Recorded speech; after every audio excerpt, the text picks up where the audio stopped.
Pessoal, dando sequência então aqui ao nosso evento, uma coisa que é importante antes de seguir para a próxima palestra, uma coisa que é muito importante, que eu vejo muito, são as pessoas falando: poxa, mas vocês austríacos, vocês acham que vocês sabem tudo, vocês são os donos da verdade, né? Eu quero fazer aqui uma confissão. Realmente, os austríacos não são bons, essa é a verdade. Nós temos que colocar isso na nossa cabeça. Por exemplo, a Áustria não ganhou nenhuma medalha de ouro na Olimpíada até agora. A Áustria perde para a Turquia. Você acha ruim perder para a Alemanha, um time de futebol? Eles perderam para a Turquia. Então os austríacos não são lá essas coisas, tá joia? Mas em termos econômicos, na teoria econômica, eu acredito que os austríacos estão muito corretos. E para falar de teoria econômica, de escola austríaca, nada melhor do que trazer o grande trio que nós gostamos muito de chamar de Os Mosqueteiros da Escola Austríaca do Brasil. Eles que são, juntamente com Leo Rockel, membros honorários do Instituto Mises Brasil. Então, chamar ao palco Dr. Professor Anthony Miller, Professor Dr. Fábio Barbieri e Professor Dr. Ubiratan Iorio para o painel Escola Austríaca no Brasil, ontem e hoje.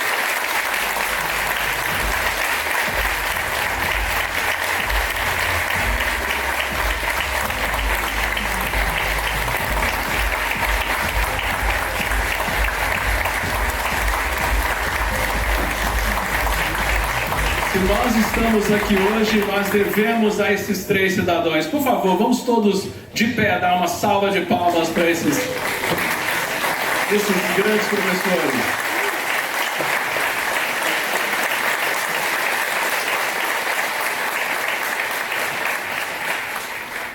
Você pode mandar a sua pergunta pelo QR Code que está no seu crachá. Isso aí. Para começar o nosso painel com os nossos decanos, nossos grandes professores, gostaria de começar fazendo uma provocação para eles.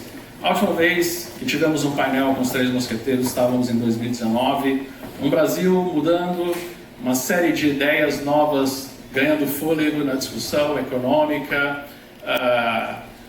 O que houve de mudanças, principalmente na questão do estudo de economia, entendimento econômico, nesses últimos 5 anos, na percepção de vocês, a escola austríaca, como vocês identificam o que aconteceu com a escola austríaca, principalmente no Brasil, não só nesse período de 5 anos, mas vocês podem fazer um recorte um pouco maior. Vamos por ordem alfabética. Professor Anthony Miller, por favor. Boa tarde a todos. Primeiramente, muito obrigado de estar com vocês. Para mim é uma grande honra, quase minha vida mudou. Talvez eu não estaria mais no Brasil sem o Instituto Mises, mas eu vi que aqui estou não só talvez fazendo liberdade, mas estamos fazendo história. E o Instituto Mises para mim é absolutamente central, como o polo central, e além disso tem todas estas atividades adicionais não centralizadas, e ao contrário, uma rede. Também eu tenho a honra de cooperar com o Instituto Mises nos Estados Unidos. Agora me concentro um pouco mais sobre a Alemanha, não por causa de alegria, mas por causa do catástrofe que está acontecendo aí na Europa. Você só precisa ver as notícias. E neste sentido, minha esperança ainda fica muito com o Brasil.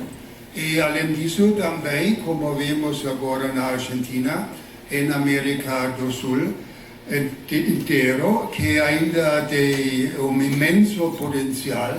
O que falta nossa região aqui? Que falta? Realmente nada sem a aplicação de boas ideias. E esta é a função do Instituto Mises. Para mim, e estou muito feliz de fazer meu papel neste caminho.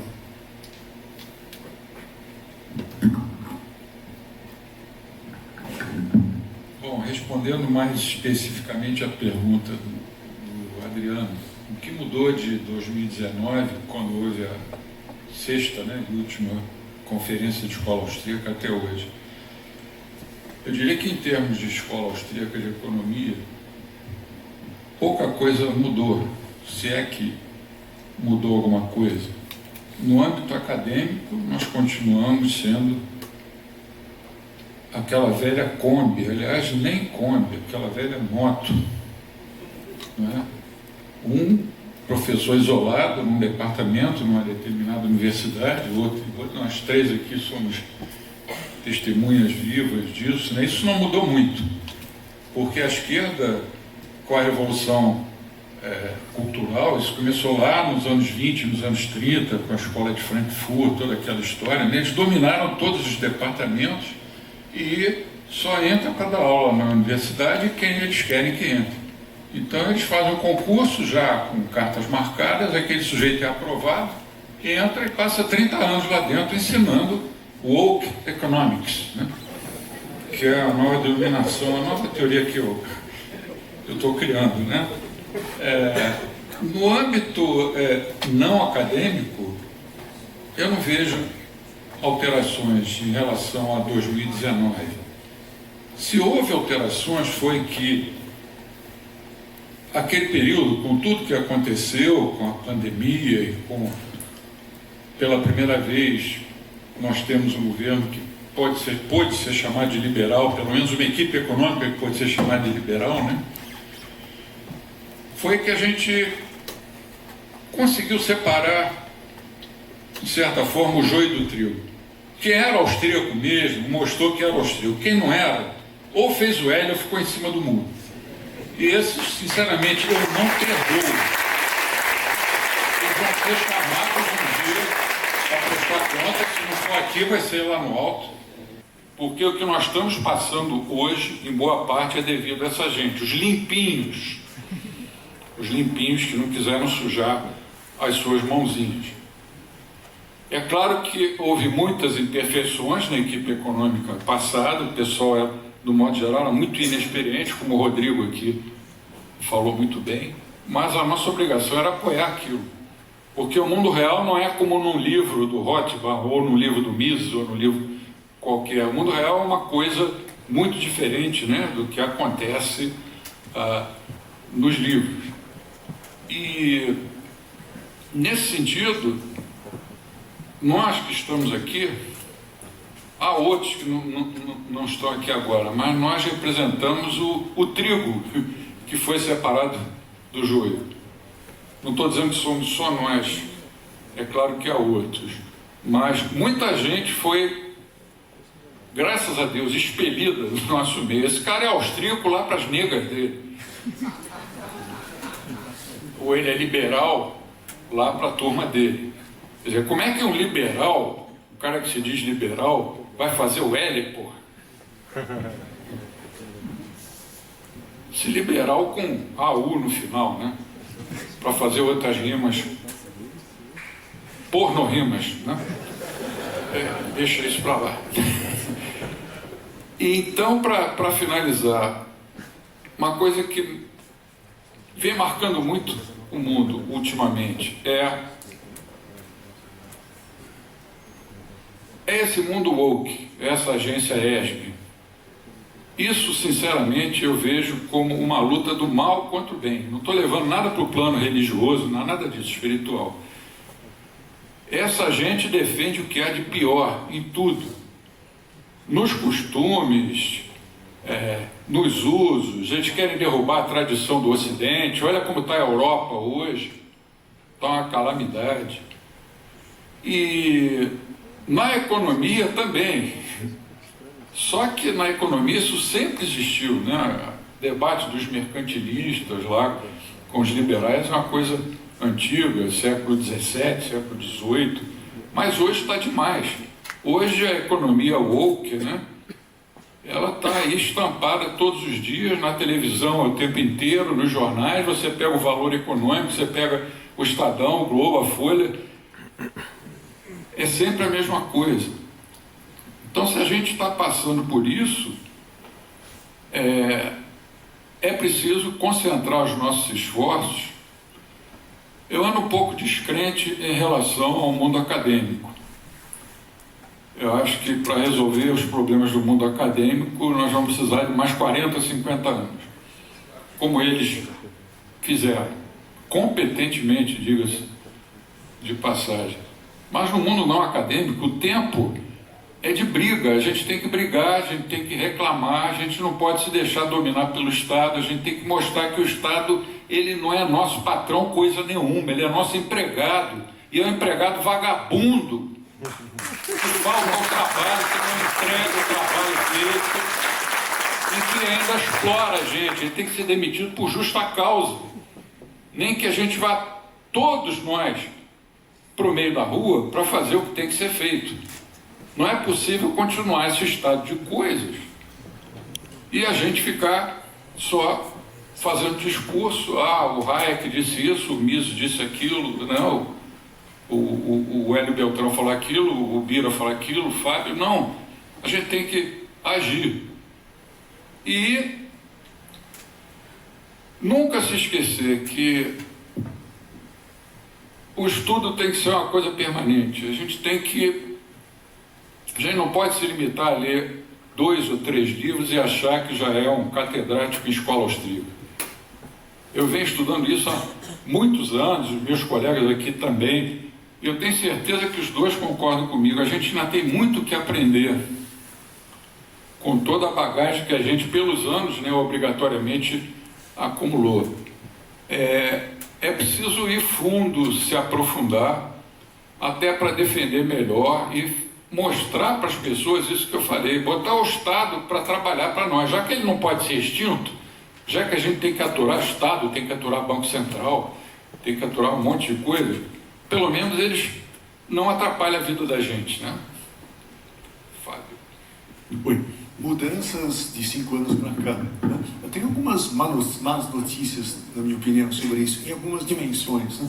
Na academia, 5 anos atrás ou mais, eu recebia muitas propostas de iniciação científica, monografia, orientação de pessoas de universidades do Brasil inteiro. Grupos de discussão de temas liberais me convidando para dar palestra. Isso, depois da pandemia, desapareceu. Eu acho que está um gargalo que está tendo é a parte acadêmica. A gente precisa de mais jovens fazendo monografias sobre temas austríacos, se inteirando por isso. Talvez seja academia, não sei, eles tinham um fôlego, um ímpetus que foi, na minha opinião, um pouquinho perdido. A gente precisa recuperar. O material está todo ali, de leitura, as pessoas, está um ambiente assim, um pouquinho menos favorável, tudo bem, mas a gente precisa um pouquinho mais de retomar o que era alguns anos atrás, né? Na academia. Eu vejo claramente uma procura menor. Né? E sobre, na dimensão acadêmica, qual é a tendência? Assim, a teoria é a teoria, né? A gente interpreta o mundo à luz da teoria dos ciclos, dos intervencionismos, do Mises. Hoje em dia, com esse negócio woke, é quase uma vingança do caminho da servidão do Hayek, né? A gente está vivendo aquilo lá, não é só 1984, o próprio caminho da servidão, tem várias coisas, mas então a gente aplica a teoria austríaca para entender o mundo com as mesmas ferramentas de sempre, mas a tendência que está tendo é um cansaço com discussões filosóficas, teóricas e uma preferência nas revistas, nos trabalhos, de trabalhos aplicados. Uma busca, uma demanda por trabalhos empíricos, está cheio de livro na academia internacional do estilo, aplicar ideias austríacas para estudar os piratas no século tanto, para estudar o furacão, Katrina, não sei o quê. Né? Então, analisar eventos do mundo real usando a teoria austríaca, essa é a demanda, que não é o que eu faço, não é a minha praia, mas essa é a demanda na academia. Falta gente e sobra tema. Né? É uma questão de utilidade marginal, né? Ninguém é liberal na academia, então tem valor alto, super escasso isso. Então, onde você quer olhar, tem temas para serem investigados à luz da ideia austríaca, seja qual for a área, né? De atracação de navio a criação de patos. Né? Qualquer assunto que você estudar tem uma abordagem austríaca, porque a liberdade não está em voga na academia. Né? Tem ondas de diminuição, e nós estamos, eu acho que numa onda um pouco de baixa, assim, comparada com a pandemia. E depois tem a conjuntura, para encerrar. Né? Bom, eu queria comparar de 5 anos para cá, eu quero exagerar com comparação, né, do século XX e esse um quarto de século. O século XX foi a ascensão e derrocada do coletivismo, do socialismo, né? Mas esse início do século XXI a gente tem a vingança disso, o esquecimento desse fracasso que foi o coletivismo. Eu gosto de chamar isso de era do neoliberalismo. Né? Nós estamos vivendo numa era do neoliberalismo. O que marca? Na economia, a gente tem a volta ao antigo regime. Né? Hoje você não consegue produzir nada sem autorização de alguma guilda. Não tem mais livre iniciativa, o sistema de proteção da competição verdadeira, né? Como livre entrada. No mundo das ideias, você tem essa coisa horrorosa de pensamento único, não tem nenhum espaço para divergência, né? Por vários motivos, como, até o sistema como se avalia as publicações, né? A coisa horrorosa de você ter não, tem que seguir o método científico, existe consenso científico, a academia está cada vez mais conservadora. É um mercado especial, como estou falando dos outros mercados, que tem cada vez menos competição, no mercado das ideias em especial. E no mercado político, né? Nós estamos indo na direção que você criminaliza uma opinião política diferente daquela opinião majoritária. Né? E o clima está cada vez mais hostil na universidade, você tem um ponto de vista liberal. Antes era, eu sou o economista liberal do departamento.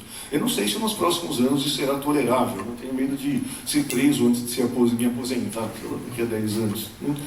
Isso tem uma deterioração. Então, eu defino essa era do neoliberalismo. Né? E só para concluir isso, o que seria a definição disso? O que separa os austríacos disso? Eu defino o neoliberalismo como, sabe, a redução da política a questões morais. Porque a postura econômica é uma questão que você vai ver, a relação entre meios e fins. Por que as coisas não deram certo?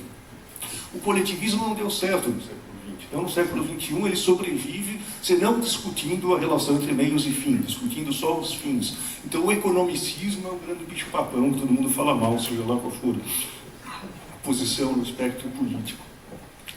E a postura essencial do liberalismo é justamente a diversidade. E a diversidade ela é valorizada pelo falibilismo. Não que o liberal é melhor. Eu não sei, como você disse, eu não sei o que deve ser feito. Né?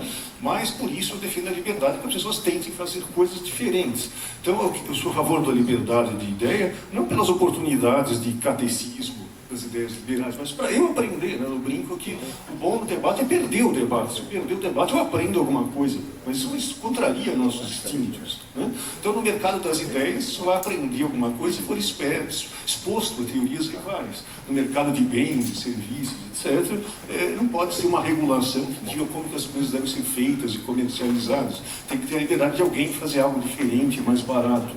No mercado das ideias tem que ter pessoas que pensam diferente. Na política, antítese de democracia é um conceito de politicamente correto. Eu não sei dizer a priori o que é politicamente correto. Só vou respeitar o adversário se vê o sujeito não como uma pessoa que tem valores reconciliáveis. Quem pensa diferente de mim é o demônio. Né? Tenho pessoas com opiniões diferentes. Então, John Stuart Mill, capítulo 2 do A Liberdade. Esse é o texto fundamental que eu acho que eu sugiro para todos os alunos. Né? Que a base de toda a censura não é o agente malvado, né? É sempre a convicção que eu possuo a verdade, uma superioridade moral ou intelectual. Então, o adversário ou é um canalha ou é ignorante. Né? A postura liberal é o contrário disso. A essência do liberalismo é a tolerância, é descobrir que eu posso aprender, mesmo com aquele cara com ideias totalmente erradas, eu posso aprender alguma coisa, e eu tenho que me submeter a essa diversidade de coisas. Né? E isso desaparece, tanto em questões na pandemia, a gente fica chocado com a ideia de contrariar, de questionar, passou a ser visto como a coisa que representa a ciência. Né? Para mim, ciência é ceticismo. Né? Parece que é maluquice, né? As pessoas falam em método científico, o Popper, o Feyerabend, como estão estribuchando no túmulo, né? Porque a ciência progride quando tem diversidade de opiniões. Nós não somos favoráveis ao livre mercado de ideias, né? Livre mercado de ideias também. Tá? Então, nós precisamos reverter esse neoliberalismo, na opinião.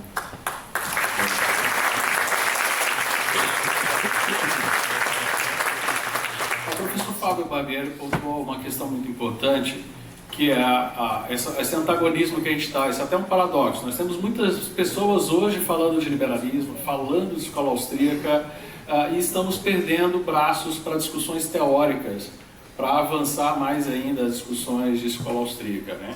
Chegou uma pergunta aqui para a gente contextualizar com isso, eu ouvi a opinião de vocês, claro, a respeito da inserção de Hayek, por exemplo, que conseguiu espaço na psicologia, na Universidade de Chicago. Como a gente conseguiria fazer essa discussão em outras áreas, onde a escola austríaca poderia ter mais espaço, mas sem perder a nossa possibilidade de fugir um pouco da aplicabilidade e realmente continuar fazendo teoria? Esse é um questionamento que eu gostaria de fazer para vocês três, juntando algumas coisas que apareceram aqui nas perguntas.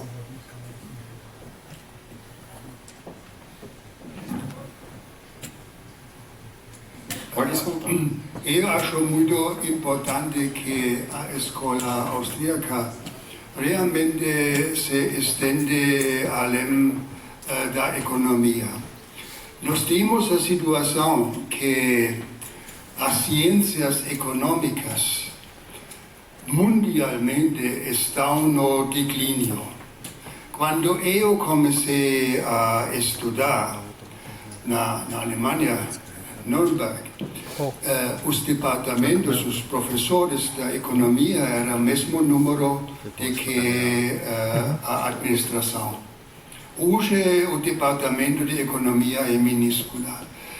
Nos Estados Unidos a inscrição para a economia estão baixando drasticamente e a qualidade dos economistas no público, por exemplo, que aparecem na televisão, etc., ou são ligados com a política. Agora estou mais observando a situação na Alemanha. É horror. Às vezes tenho vergonha de ser economista de profissão. Assim, dentro da economia, não temos chances. O que acontece dentro da disciplina de economia se torna em uma forma de analisar estatísticas, econometria,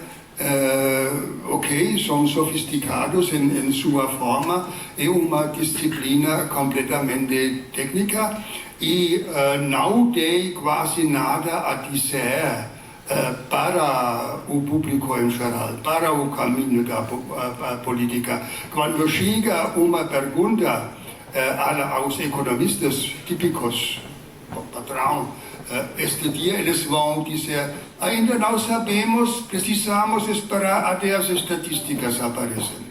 Esta é a situação. Depois chegam as estatísticas, depois fazem suas análises e depois tem esta briga sobre a interpretação. Assim dizer, com empiria ganhamos, insight ganhamos a verdade. É uma pura ilusão. Assim, e o perfil de pensador é quase diminuindo. O outro problema é que outras disciplinas, seja ciências políticas, outras ciências sociais, sociologia, estão vogue por caramba, assim não tem nenhuma chance de discutir racionalmente. Você sempre está em perigo de se pôr numa esquina. Para mim foi choque de ler, por exemplo, Milley é de direita. Esta ideia se tem dois lados no mundo, que só da esquerda e direita, e que não é para a esquerda e para a direita, é horrível. Assim estamos em uma situação muito grave em relação às instituições tradicionais, seja partidos políticos, seja as mídias estabelecidas, seja as universidades. Onde agora é a grande chance, onde vive o pensamento, claramente, nos que se chama mídias sociais, em distribuição de canais, em vídeos feitos de pessoas individuais sem organização oficial. assim é realmente uma discussão viva. Eu gostaria de dizer o seguinte para dizer o que está acontecendo. No passado, sempre tinha esta ideia do monopólio intelectual, né? Os grandes impérios do passado eram monopólios do pensamento. Depois, mesmo na Europa, o monopólio do cristianismo, do catolicismo era quase um monopólio. Depois, com a reformação e começando de universidades em vários países, com a prensa, né, chegou uma situação de oligopólio. O que significa oligopólio? Que tem certos grupos específicos, certas universidades, né, por exemplo, que diz Harvard nos Estados Unidos, que diz Oxford, etc. Né? Estas ideias, estas não mais.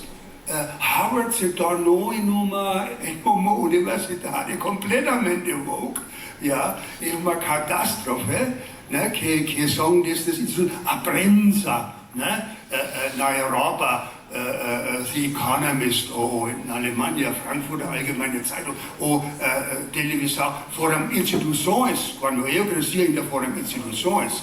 Né? Hoje são no declínio enorme, né? E não faz sentido se aliar com isto.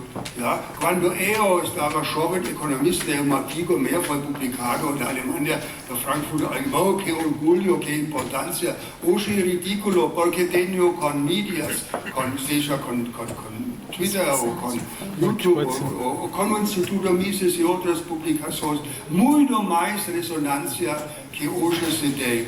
Assim, este é o futuro, e eu penso também que eu estou ouvindo e eu recebo alguns contatos que tem muitas iniciativas no Brasil, mas em todo o mundo, de criar quase pequenas universidades virtuais, né? E nesse sentido o Instituto Mises foi um pioneiro, né?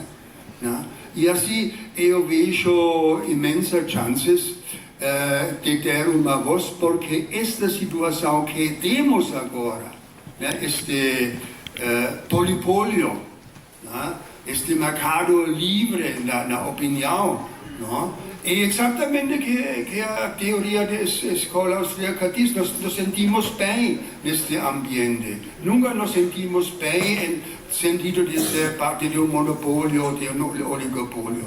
Agora a chance é enorme, e como o Rodrigo falou, que cada né, com seu jeito, imensas chances e mesmo tem oportunidades de se profilar, de ter um sentido na vida, de ter uma atividade, né, purpose of life, como se diz, porque estou vivendo, como posso ser minha contribuição. E passei até ano passado, ainda professor, quando sou aposentado, e eu na verdade não penso que hoje em dia a universidade ainda, por enquanto, pode mudar, mas não vejo sinais. É o lugar da transformação que um dia foi, e temos muito mais chances, além disso, cada tem sua individualidade, cada é um player, um jogador, não temos um time nacional, não temos 11 jogadores, mas milhares de jogadores.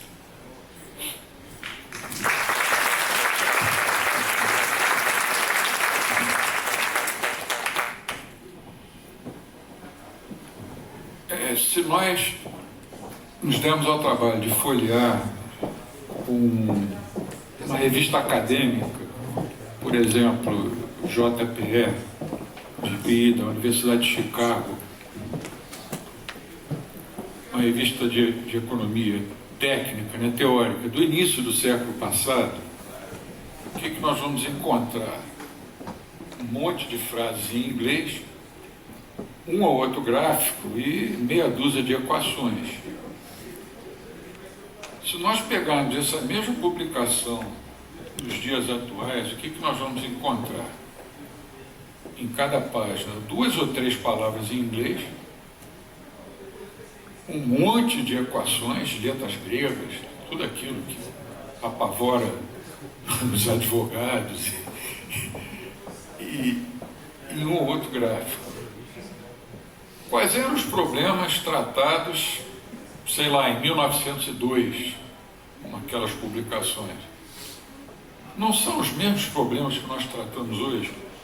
Desemprego, taxa de juros, problemas monetários, todos os problemas econômicos.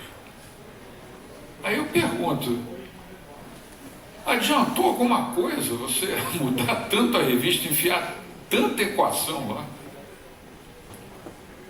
É uma pergunta que eu deixo no ar. Serviu para alguma coisa? Se eu disser que não serviu, eu vou estar faltando com a verdade. É claro que serviu. Afinal, a ciência econômica, por mais que a gente discorde dos rumos que ela tomou no século passado, ela merece o nosso respeito. Mas aí é que entra a escola austríaca, né? A escola austríaca, ela... agora me lembrei uma pequena correção. O Hayek, quando foi para Chicago, ele não foi para psicologia, né? Ele foi para a faculdade de ciências políticas. Eles achavam, bom, esse cara é economista austríaco, ele não pode ir para a faculdade de economia. Aliás, eu lembrei de um caso, é bom a gente ser assim meio velho, que lembra um monte de casos. O Paulo Guedes, o ex-ministro, quando ele resolveu criar uma faculdade no IBMEC, de economia, de administração, ele me chamou e pediu para montar o curso de economia, né? Aí ele falou assim, olha, mete Hayek, ação humana, Mises na cabeça da garotada. Só que, para ele, na visão dele, de um economista de Chicago, por sinal um baita economista, a escola austríaca tinha que entrar, mas não nas cadeiras normais de economia, mas naquelas disciplinas auxiliares, tipo sociologia, ciência política, aquelas cadeiras, inclusive algumas eletivas, né? É aí que você vê a diferença. Nós, austríacos, ainda somos vistos, e olha que por uma pessoa que, inclusive, ele conhece o Hayek, ele leu o Mises, leu o Hayek, discutia muito sobre isso na época, né? Mas para um economista tradicional, economista mainstream, raiz, economia é o que está lá na revista da Universidade de Chicago atual. Aquele monte de equações. Inclusive, ele queria chamar para ser coordenador da faculdade um economista. Aliás, não era economista, um cara porque tinha feito física. Aí ele achava que a pessoa que com aquela formação da física era mais inteligente do que uma outra que não fez física e seria um melhor economista. Quer dizer, a economia no século XX ela perdeu o rumo. Ela deixou de ser o que sempre foi, uma ciência política, uma ciência relacionada, era chamada de economia política, né? E a escola austríaca nunca se afastou da tradição. Talvez o Mises resuma isso melhor que qualquer outro, né? Quando ele fala da praxeologia e junta a economia com as outras ciências da ação humana. Eu, olhando para a academia, eu não consigo ficar otimista no curto prazo. É muito difícil mudar isso. Muito difícil. A coisa está incrustada, está agarrada. Nós vamos ser, durante algum tempo, pelo menos, considerados, nós austríacos, vamos ser considerados assim, como os caras lá do departamento de ciência política. Esses caras, eles falam de economia, mas não são bem economistas. Economista é aquele cara que vem aqui com uma previsão e vai dizer assim, olha, o dólar em outubro agora vai estar valendo 5,82. com a margem um pouquinho para cima, um pouquinho para baixo. Esse que é considerado economista. Eu não estou dizendo que esse cara não serve para nada, pelo contrário, eu dou valor a esse cara. Eu estou dizendo que esse cara, só ele, é insuficiente. É preciso fazer uma análise mais profunda, uma análise mais abrangente. O economista não pode olhar só para frente, ele tem que olhar para os lados, para trás, para frente, para cima, para baixo. Qualquer coisa afeta a economia. Você imagina se acontece uma coisa que eu vi essa semana, só pode ser fake um negócio desse. Vão trocar o Tachad, vão tirar o Tachad, vão colocar no lugar dele a Gleisi Hoffmann ou a Luiz Mercadante. Espera aí, né? Isso seria o quê? O que aconteceria na economia se esse negócio viesse a se confirmar? Isso não está em nenhum livro. Isso não está em nenhum livro. Mas está lá no bojo do Mises. E tem ligação com um monte de outras coisas, inclusive a psicologia, né? Mas para não parecer pessimismo, vou pedir a todos, vamos continuar insistindo na escola austríaca. Quem é bom sempre vai demonstrar que é bom. Como diz o hino de um hino que eu gosto muito, quem espera sempre alcança.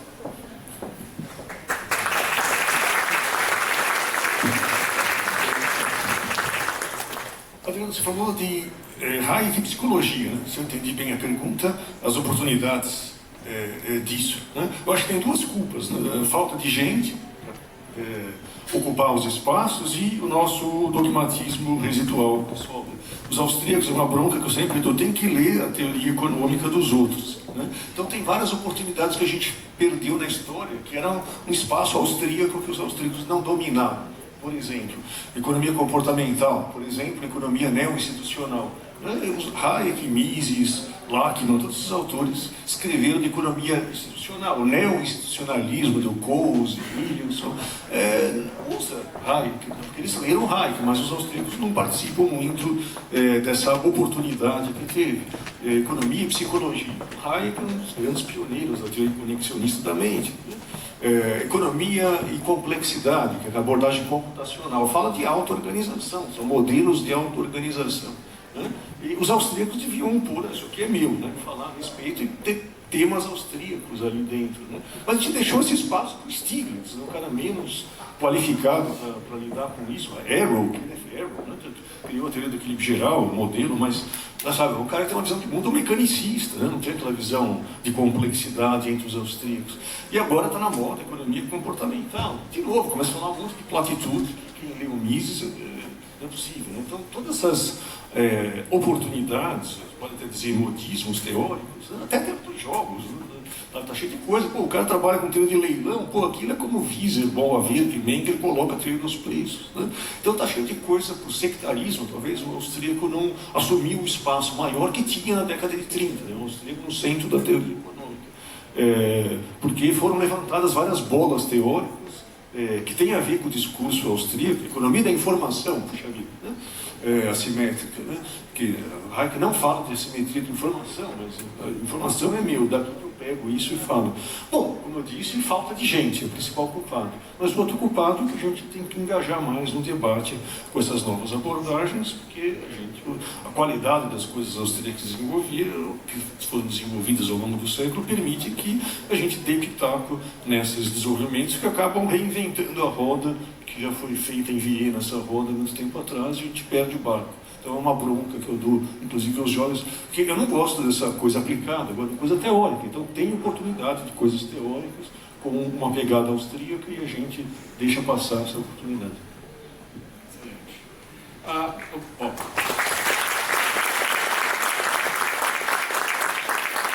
Por mais que o espaço acadêmico realmente é algo realmente muito complexo da gente achar uma solução de saída, muitas alternativas ao meio acadêmico vêm sendo construídas e vocês três fizeram parte de um projeto que até hoje é muito importante para o Instituto Mises Brasil, que é a revista acadêmica do Instituto Mises Brasil, que ela vem a cada ano aumentando a sua nota, até mesmo os burocratas estão começando a falar que parece que é uma boa revista, né? Então a CAPES aumentou a nota de novo, então assim, a gente está Os fascistas estão, né? Então, e vocês três, mesmo sendo parte da história, vocês três são membros do corpo editorial dessa revista acadêmica. Qual a sugestão que você dá para esses jovens? Porque assim, a gente fala falta braço, mas eu acredito que nessa plateia existem jovens, pessoas interessadas em escrever um artigo científico sobre escola austríaca, por mais que o Fábio Barbieri já deu as dicas aí dos caminhos, mas como que seria um artigo que vocês gostariam de avaliar na nossa revista? Dá um spoiler aí do que vocês gostariam de ler dessa nova geração de jovens entusiastas que querem escrever para a revista Mises, que querem ter na revista Mises um lugar para ser acadêmico, fugindo dessa academia que já foi corrompida pelo woke. Como vocês gostariam que esses artigos chegassem? O que vocês gostariam de ler? Ou até mesmo dicas do que o jovem precisa saber hoje, saindo aqui dessa conferência, para mandar o seu artigo para a nossa revista? Hoje em dia estamos inundados de artigos científicos. Muitos deles, não estou falando do Instituto Mises, da revista, mas em geral, uma inundação de milhares de revistas que se chamam científicas, etc., dentro da vida acadêmica, de uma enorme competição de publicar, não se pensa, não se aprofundiza os artigos. Assim, e neste mundo, a revista Mises é uma exceção, porque aqui você tem um fórum que é excepcional, que é especial, que não é como todos os outros e que publicam neste veículo. São pessoas que são interessadas no assunto. Eu também recebo artigos para outras revistas para avaliar e se nota que estes outros artigos são artigos de pessoas que só fazem isto para sua carreira, para avançar sua carreira. E eles falam como pensam esta revista quer ouvir. Claramente no Instituto Mises também tem uma certa linha de pensamento, mas que conta são os mesmos critérios de boa ciência. Em geral, a criatividade.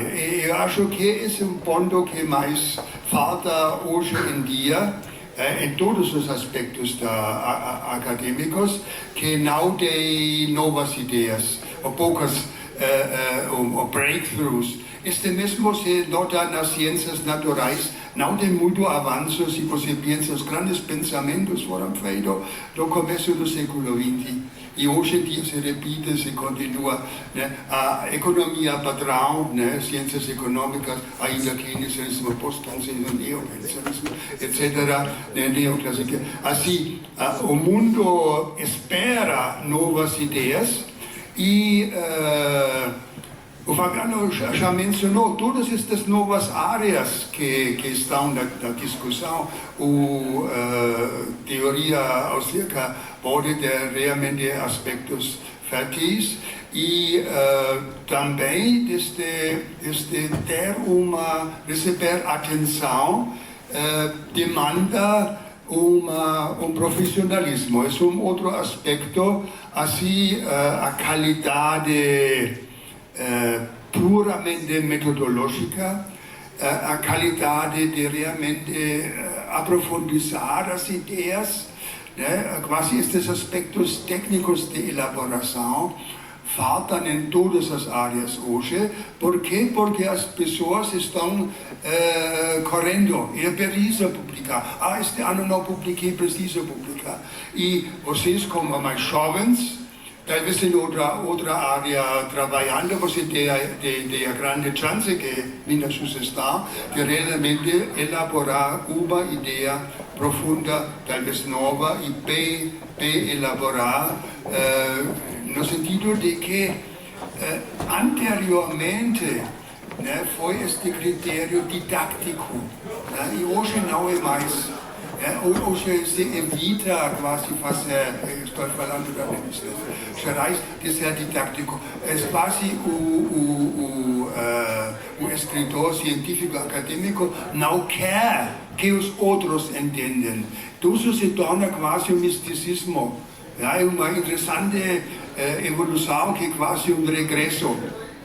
E os escritores austríacos, Hayek mesmo, ao falar de Mises ou Rothbard, era na sua língua muito claro, muito aberto para entender, que mostra que eles não precisavam esconder coisas.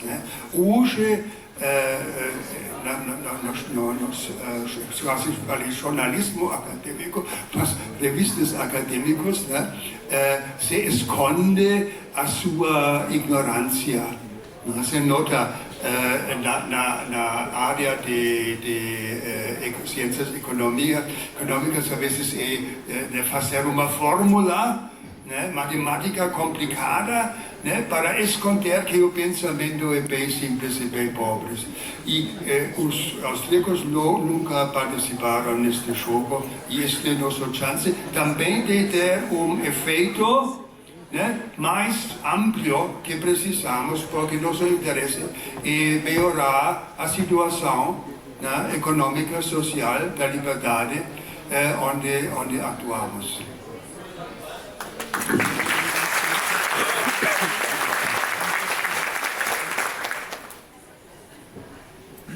Entre as várias coisas boas que o Instituto Mises vem fazendo desde 1907, sem dúvida, a nossa revista acadêmica tem que ser citada. É a única revista acadêmica no Brasil voltada para a escola austríaca. Só isso já seria suficiente. Além disso, desde o primeiro número, desde que eu era editor, depois passou a ser o Adriano, ela sempre buscou a qualidade dos artigos.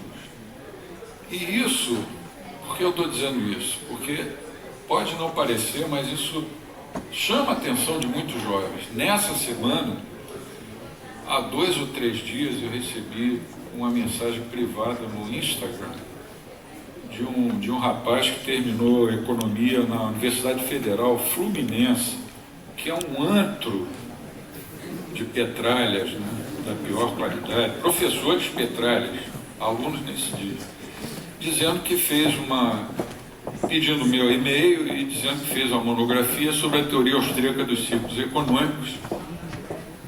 E aí eu passei meu e-mail, recebi anteontem, recebi a monografia do rapaz, razoável, uma monografia de graduação, e aí ele pergunta lá, como eu faço para tentar publicar ou a monografia ou uma parte dela na revista do Mises. Quer dizer, isso dá uma ideia para a gente de como foi importante criar esse instrumento de divulgação das ideias. Agora, quanto aos conselhos para os jovens que desejam publicar não só na revista Mises, mas em qualquer outra, a Mises especificamente sobre escola austríaca, são 3 conselhos. O primeiro é estudar, o segundo, estudar muito, e o terceiro, estudar pra cacete, para você produzir alguma coisa fundamental. A revista Mises é uma bênção. Muito obrigado, Adriano, por lotar a revista. É uma bênção, porque a academia hoje, para publicar, o que marca a academia é a autocensura. Se eu der minha opinião, eu não publico. Então existe uma correlação inversa entre a qualidade do meu artigo e a pontuação dela. Se eu vou escrever para uma revista que gera muitos pontinhos, que salva o meu emprego, o texto é totalmente pasteurizado, não tem nada de interessante. Então, quando eu quero escrever alguma coisa mais que tenha opinião, esse aqui eu tenho que reservar para a revista Mises. Então, o que eu espero do jovem, fora a qualidade, estude pra caramba, não sei o quê. Claro, pro artigo não ser ruim, né? Claro, mas dado que o artigo é bom, é um lugar que você não precisa exercer autocensura, né? Eu mandei 2 artigos sobre Lachmann, um autor austríaco, para 2 revistas austríacas internacionais. Uma quase tomou pau porque eu elogio muito Lachmann. O outro eu tomei quase pau porque eu critico muito Lachmann. Sabe? E eu senti um dogmatismo até em revista austríaca para escrever sobre Lachmann. Que pena. Onde eu vou publicar sobre esse autor? Então eu falo, a revista Mises Brasil é a única do mundo, melhor do que as outras revistas austríacas sobre o mesmo assunto, porque você tem liberdade acadêmica plena. Né? O artigo tem que ser bom. Mas se eu falo as minhas opiniões, eu bebo e vou escrever, ok, tudo bem, eu não preciso me censurar. Né? E eu tenho essa frustração, eu preciso me aposentar para poder começar a escrever as minhas opiniões. Na minha carreira, eu escrevo sobre temas marginais, né? Filosofia da ciência. É menos irritante. A probabilidade de ser censurado sobre questões puramente filosóficas é menor. Então, 2 textos que eu publiquei é de filosofia, não que eu tenha uma tala de filosofia, porque eu tenho que esperar me aposentar para escrever sobre isso, ou escrever prefácios de livros, ou artigos acadêmicos para a revista Mises. Né? Então, é um fórum de liberdade de ideia, que é o que gera progresso científico. Uma bênção a gente ter a revista pilotada pelo Adriano.